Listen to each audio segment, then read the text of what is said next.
I stand by the window, watching the gray raindrops slowly slide down the glass.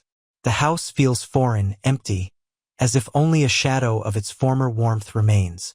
She came back from the resort 3 days ago, tanned with sun-bleached hair, but something feels off. When I approached her at the airport, she smiled, habitually but distantly. I blamed it on fatigue from the flight. But in the car, I noticed. She barely looked my way, her gaze fixed on the window. At first, I stayed silent, thinking that distant conversations with her friends were still echoing in her mind. But that evening I felt the cold. We went to bed, and she turned away, as if an invisible wall had risen between us. My fingers unconsciously gripped the edge of the blanket. My heart pounded so loudly that it seemed she must hear it. I gently touched her shoulder, but she barely flinched. "Tired," she mumbled through sleep. But does tiredness really sound like that? The next morning, she barely spoke, giving short answers to my questions. I felt her distance, as if her body had returned home, but her soul remained there, under the hot southern sun. I tried to justify her behavior. Maybe the emotions from the trip hadn't yet settled, but something in her tone, in the way she avoided my gaze, made my inner voice whisper, "Something's changed." I noticed she almost didn't touch her phone, and when I offered to help unpack the suitcase, she said she had already sorted everything out. Normally, she loves showing the little things she brings back. Magnets, shells, souvenirs, but this time not a word. A wave of anxiety washed over me. I turned to the window and looked at the rain again. Why is she silent? Why does her silence feel so deafening? I'm afraid to ask the question spinning in my mind. What did she leave there at the resort, besides memories? That evening, I made a decision. I went to the kitchen, where she stood by the stove, and hugged her from behind. She flinched but didn't push me away. "Want some tea?" I asked softly, trying to ease the tension. "Sure," she replied, her voice muffled, as if through a wall. I put the kettle on, trying to ignore the silence pressing against my ears. I took her hand, gently stroking her fingers. She didn't pull away, but she didn't respond to the touch either. I tried to joke, to talk about small things at work, things that used to make her smile. This time, she just gave a strained smile and looked at the kettle, as if she hadn't heard. When the tea was ready, I placed a cup in front of her and noticed how she rubbed her forehead tiredly. "Are you okay?" I asked cautiously, swallowing the lump in my throat. "Yeah, just tired," she said, looking up, and for a moment, I saw that warm spark in her eyes that I was so used to. I felt a faint hope, like a ray of light through thick clouds. Maybe I was imagining things? Maybe the trip just threw her off balance? I sat next to her, not letting go of her hand. She looked at me, and I thought her gaze softened. I even dared to say, "I missed you." She gave a faint smile and touched my cheek. "I missed you too," she whispered. Something warmed inside me. I squeezed her fingers a little tighter, hoping this moment was the start of returning to normal. But as soon as I let go of her hand, she withdrew again, as if a small island of warmth was instantly swallowed by cold water. I wanted to believe it was just the aftermath of the trip, that I was overthinking. But her eyes, they still seemed empty. What if I'm just clinging to something that no longer exists? The next morning, I woke up alone. The bed next to me was empty and cold. Through the half-open door, I heard the sound of running water. She was already in the shower.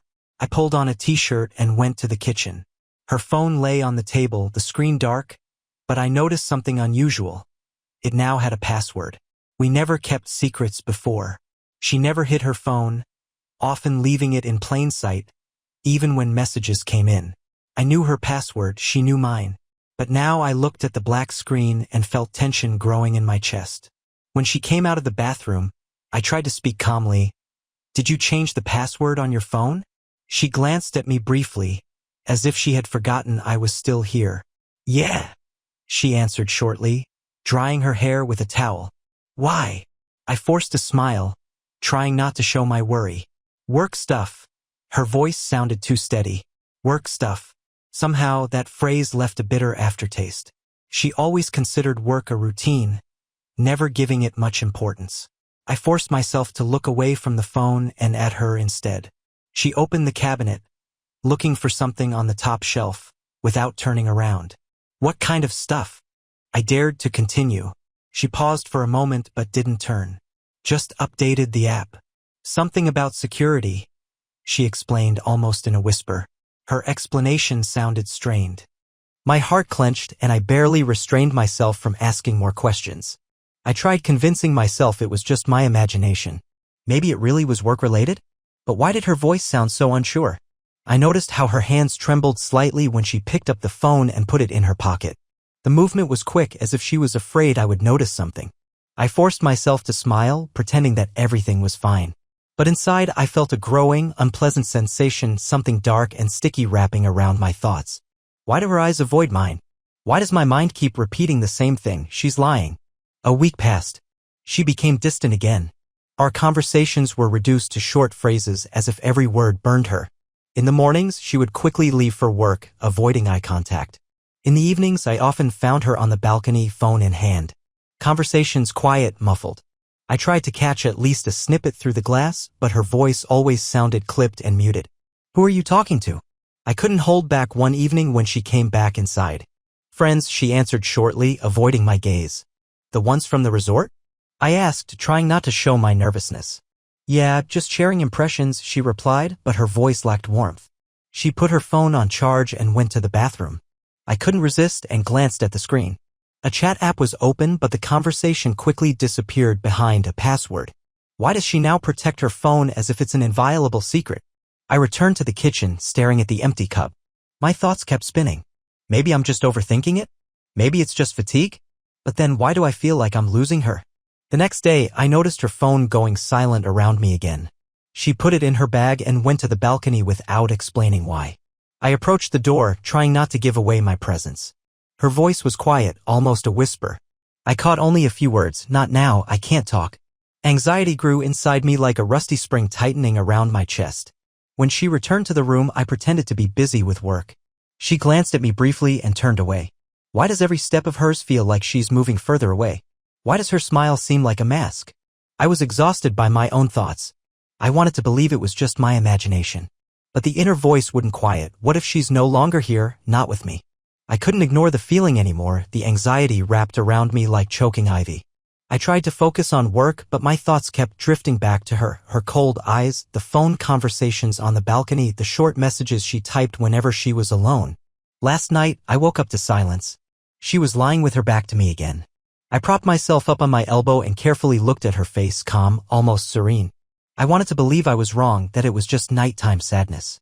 But her phone, lying on the bedside table, seemed to pull at my gaze. I knew it was wrong. I knew that snooping was low and unworthy. But the desire to know the truth overpowered me. I carefully picked up the phone, trying not to wake her. The screen demanded a password. My fingers hovered over the keyboard. I tried the old password error. Tried a second time, still wrong. My heart clenched into an icy lump. I put the phone back as quietly as I could and slipped back under the blanket. I lay on my back, staring at the dark ceiling. Images flashed in my mind, her laughing with someone on the balcony, her voice muffled as if afraid I would hear. Why is she hiding her phone? Why have her conversations become so secretive? The next day, I saw her on the balcony again. She stood leaning against the railing, looking somewhere far away, as if searching for something beyond the horizon. I crept closer and stopped by the slightly open door. No, he doesn't know, I heard her quiet voice. It felt like an electric shock. Who doesn't know? Me? About what? I went to the kitchen, pretending to look for something in the fridge when she came back inside. She gave me a quick glance and lowered her eyes. Pain started to swell inside my chest, thick, dull. Why do her words sound like lies? Why does every gesture seem unfamiliar? I tried to calm myself down. Maybe it's all just in my head, just fatigue after the long vacation. But doubt grew, clinging to every little thing. I knew I was going crazy. But I couldn't stop. What is she hiding? Evening. She's in the shower. The sound of water echoes off the tiled walls. I'm standing in the bedroom looking at her suitcase by the bed. It's still unpacked, even though it's been almost a week since she returned. My hand reaches for the zipper, but I stop myself. What am I doing? Why am I suddenly rummaging through her things like some paranoid fool? But my thoughts won't let me rest. I slowly open the suitcase. Clothes neatly folded, t-shirts, dresses, swimsuits. But something catches my attention, a thin white envelope peeking out of the side pocket. I carefully take it. The paper feels thick. I unfold it. Inside photos. I flip through them, her with friends on the beach, at a cafe, on an excursion. And suddenly a photo that makes me freeze. She's sitting at a bar next to a man. Dark-haired, with a broad smile. They are almost touching shoulders, her face is flushed, her eyes sparkling. He leans in as if whispering something to her. My heart pounds so hard I can hear it thudding in my ears. Why didn't she mention him? Why does this photo stand out from the rest? I shuffle through the other pictures. No, he's not in any of the others. Just this one shot. I hear the shower water stop. Panic surges inside me. I quickly put the photos back, close the suitcase, and return to the living room, trying to steady my trembling hands. She comes out in a robe, hair wet. I try to appear nonchalant. "Everything okay?" she asks, walking past me. "Yeah," I reply, but my voice betrays me. She stops but says nothing. Inside me, a storm rages. What do these photos mean? Why didn't she tell me? Just a random acquaintance? Or is he the reason for her distance? My thoughts are tangled in a knot, and once again, I feel that suffocating anxiety that has been gnawing at me for days. Why doesn't she want to tell the truth? And what if I already know it? I can't hold back anymore. Those photos, like a thorn in my chest, won't let me be. I waited for the evening, for the tension to ease, for her to calm down. She's sitting on the couch with a cup of tea, tiredly staring at the TV screen. I take a deep breath and move closer. "Can we talk?" My voice sounds calmer than I expected. She turns, trying to smile, but her eyes reveal exhaustion. "Of course. What's wrong?"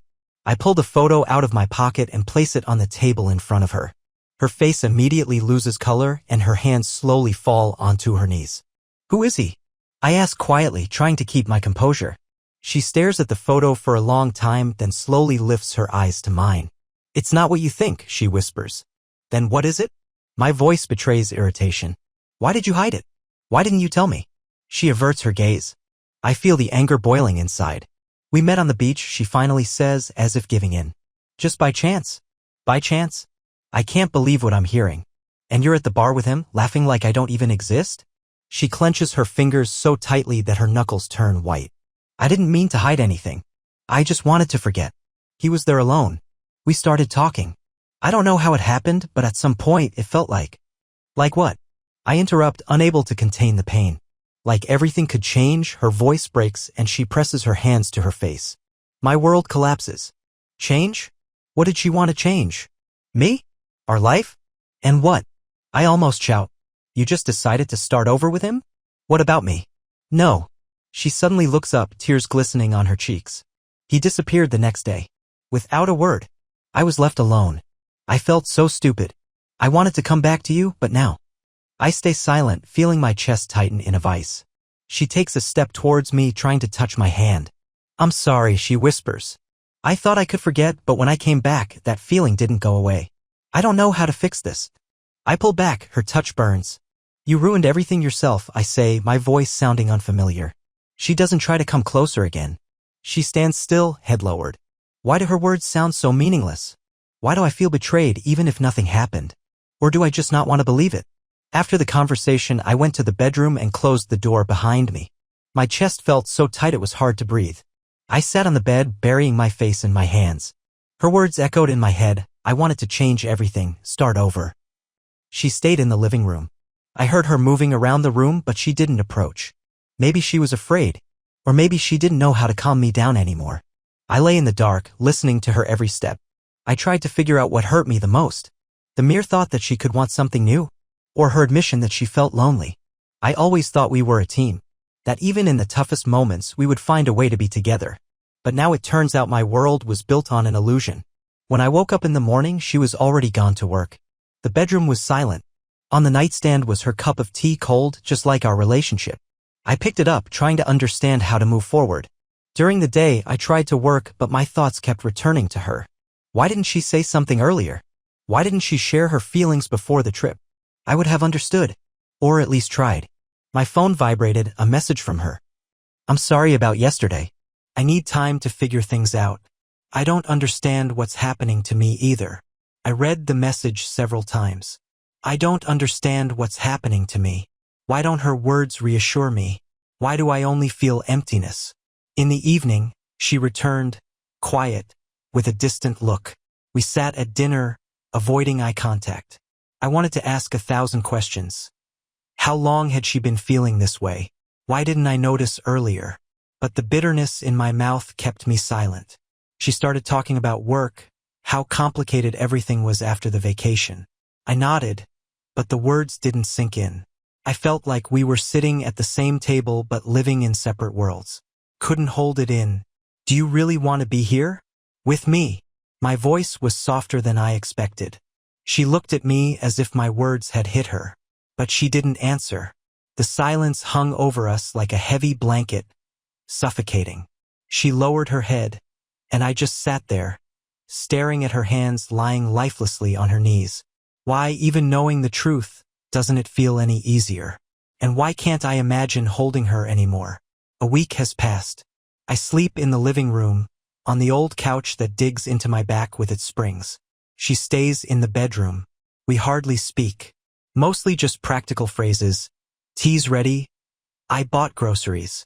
Sometimes I hear her quiet steps at night. It seems she's not sleeping either. I lie on my back, staring at the ceiling, thinking about that man in the photo. A dozen scenarios play out in my mind. Maybe he was just a casual acquaintance, a friend of one of her girlfriends? Or maybe she was really looking for something else. Something I couldn't give her? I think back to the months before her trip. Routine conversations, rare embraces. Maybe it's my fault? Maybe I didn't notice when she started drifting away? My heart aches at the thought that I may have lost her even before the resort. Sometimes she tries to start a conversation. Says she's tired of the silence. That she wants to find a way back. I listen, but the words sound hollow. Are you sure that's what you really want? I finally ask one night. She nods, but her eyes are empty. I feel anger and pain well up in my throat. I don't want to shout, but I can't help the sarcasm. Are you sure? Like you were on the beach. She freezes. Her shoulders drop and she doesn't have an answer. I know my words hurt, but I can't help it. I feel betrayed, and she feels like a stranger. Inside, it's like a broken mechanism. One part wants to forgive and forget, to bring back what we had. The other part hates her for letting this happen.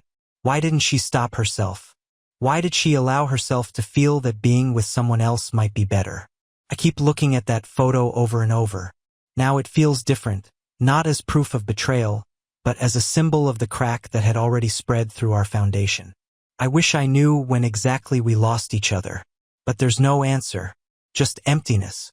And I'm not sure if I can fill it. I'm standing by the living room window, watching the city bathed in evening lights. In my hand is that same photo. Now it doesn't spark anger, just bitterness. I keep staring at her smiling face, at the man next to her. And suddenly I understand. That smile isn't about him. It's the smile of a woman who, for a moment, felt free. I hear footsteps behind me. She enters the room and stops in the doorway. I don't turn around, still looking out the window. You're looking at that photo again. Her voice is tired, almost broken. Why didn't you tell me you were unhappy? My voice is steady, almost calm. I didn't want to hurt you. I thought I could figure it out on my own. But when I was there on the beach, it all hit me. It was like I could breathe again. Her words cut, but not like they did before. I stay silent. Inside, there's a strange calm, the kind that comes after a long storm. I wasn't looking for someone else, she continues. I was looking for myself, and I realized that I had lost us. She steps closer, placing a hand on the back of the chair. I feel her presence but don't turn around. Why didn't you say something sooner? I ask, still staring at my reflection in the glass. I was scared to admit that I didn't feel the same anymore, and scared of losing you. I slowly turn around, and our eyes meet. There are tears in her eyes, but I no longer feel anger or resentment. You know, I say, sometimes I think we've been strangers for a long time. We just didn't want to admit it. She lowers her head, and I see a tear slide down her cheek. I make no move to comfort her. My hands no longer reach for her warmth. What do we do now? She asks softly. I don't know, I reply honestly. I need time, and I think you do too. I placed the photo on the table as if letting go, not just of her, but of my expectations and my pain. I can't force you to love me like you used to, I say, looking into her confused eyes. But I can't pretend nothing happened either. She nods silently, understanding that we're both standing on the edge, not together, but not entirely apart either. I open the window, letting in the cool air, and feel a gentle breeze touch my face. We remain quiet. The silence no longer feels suffocating, it's just a natural part of our new reality. I realize that I'm ready to let go. Not because I don't love her, but because I can't keep fighting for something that no longer exists. And when she walks away to the bedroom, I stay by the window, feeling a lightness in my chest and a sadness that no longer feels unbearable. I made my choice, not to fight for a ghost of the past. From now on, only forward.